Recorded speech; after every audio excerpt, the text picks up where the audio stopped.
Okay, so this part we're going to show you how to add a new customer. To add a new customer, you go here on 4UP, the software. This is the T-sheet, and as you can see, there's all this other information. But we're interested in customers. I click that, it brings me up to a sheet like this. It would actually have a list of other ones.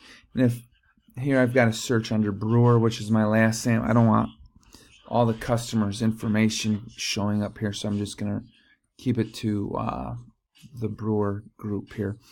As you can see, a lot of times with our data entry it gets a little sloppy, and here we have Kristen Brewer, Krestn. We've got her first name as Brewer, last name is Chris. We don't want to do that. So it's very important we put this information correctly. First thing to do is, if I wanted to put in a new customer, I would type their last name in. This is what shows up. I'm going to put in Emma Brewer. Emma Brewer is not in the system yet.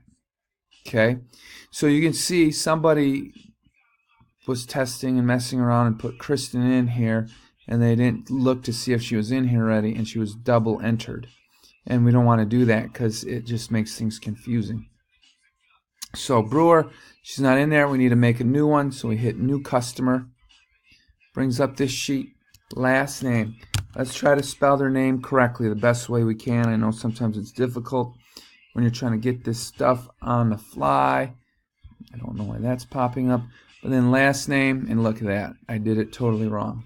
We want to go Emma Brewer. Emma's a female.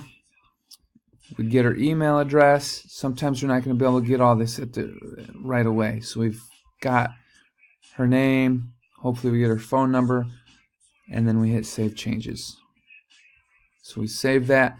And then if we were to do a refresh and then search for Brewer,